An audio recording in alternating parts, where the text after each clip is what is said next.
আসলে আমরা ছাত্র রাজনীতি নিষিদ্ধ চাইনি। আমরা সবসময় লেজভিত্তিক ছাত্র রাজনীতির বিরোধিতা করে এসেছি। আমরা আগামী দিনও লেজভিত্তিক ছাত্র রাজনীতির বিরোধিতা করে যাব। বৈষম্য বিরোধী ছাত্র আন্দোলনের পক্ষ থেকে আমরা জুলাই অভ্যুত্থানে যেই ৯ দফা ঘোষণা করা হয়, সেখানে একটি দফা ছিল ৭ম দফা। সেখানে বলা হয়েছিল যে আমরা লেজুর ভিত্তিক ছাত্র রাজনীতি নিষিদ্ধ চাই। তো আমরা লেজুর ভিত্তিক ছাত্র রাজনীতি এখন আসলে আমরা চাই না, কারণ আমরা দেখেছি ছাত্রলীগ লেজুর ভিত্তিক ছাত্র রাজনীতির মাধ্যমে ক্যাম্পাসগুলোকে কিভাবে কুক্ষিগত করেছিল, সেখানে তারা কিভাবে সন্ত্রাস করেছিল, গেস্ট রুম গণরুম চালুর মাধ্যমে জোর করে শিক্ষার্থীদেরকে প্রোগ্রামে নেওয়ার মাধ্যমে বিশ্ববিদ্যালয়গুলোতে শিক্ষার্থীদের মানবিক মর্যাদা ক্ষুণ্ণ করত। তো সেই প্রেক্ষিতে আমাদের এই যে লেজুর ভিত্তিক যে ছাত্র রাজনীতি, তার বিরুদ্ধে আমাদের লড়াই আগেও ছিল, আমরা মনে করছি আগামীতে আমাদের সেই লড়াই চলমান থাকবে। আমরা যারা আসলে আমাদের এই কথাটাকে মিস কোট করতেছেন, তাদেরকে আমি একটু স্মরণ করে দিতে চাই। আসলে আমরা ছাত্র রাজনীতি নিষিদ্ধ চাইনি। আমরা সবসময় লেজভিত্তিক ছাত্র রাজনীতির বিরোধিতা করে এসেছি। আমরা আগামী দিনও লেজভিত্তিক ছাত্র রাজনীতির বিরোধিতা করে যাব। বাংলাদেশ গণতান্ত্রিক ছাত্র সংসদের যে রাজনৈতিক প্রস্তাবনা, আমরা একটি মধ্যমপন্থী ছাত্র সংগঠন হিসেবে বাংলাদেশে কাজ করব।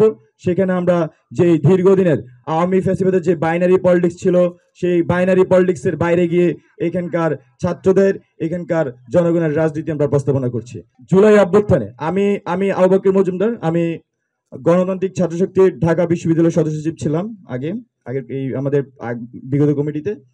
তো আমরা এখানে জুলাই অভ্যুত্থান বলি বা জুলাই অভ্যুত্থান আগে বলি, এখানে আমার ব্যক্তিগতভাবে এখানকার ডানপন্থী ছাত্র সংগঠন, বামপন্থী ছাত্র সংগঠন, মধ্যমপন্থী ছাত্র সংগঠন, সকল ধরনের ছাত্র সংগঠনের সাথে আমার কাজ করার অভিজ্ঞতা আছে।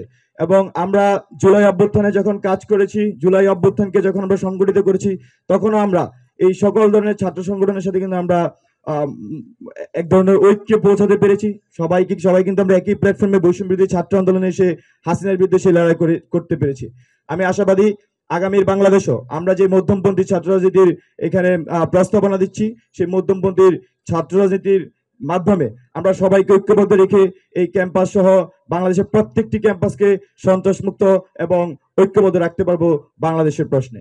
এছাড়াও আমি আরেকটি বিষয় উল্লেখ করতে চাই, সেটি হচ্ছে আমাদের যে ছাত্র সংসদ, বিশেষ করে ডাকসু, ঢাকা বিশ্ববিদ্যালয় কেন্দ্রিক ছাত্র সংসদ, এছাড়াও বাংলাদেশের প্রত্যেকটি শিক্ষা প্রতিষ্ঠানে আমরা মনে করছি যে আসলে এই ছাত্র সংসদ অতি দ্রুত চালু হওয়া উচিত এবং শিক্ষার্থীদের ভোটের মাধ্যমে সেখানকার বৈধ প্রতিনিধিরাই তাদের নেতৃত্ব দেওয়া উচিত। কিন্তু আমাদের এখানে আমি বিগত সময়গুলোতে বিভিন্ন ছাত্র সংগঠনের প্রস্তাবনা বা কথাবার্তা শুনে যেটি ক্লিয়ার যে সবাই আমরা আসলে ছাত্র সংসদ চাই, কিন্তু এক একজনের এক এক ধরনের দৃষ্টিভঙ্গি আছে।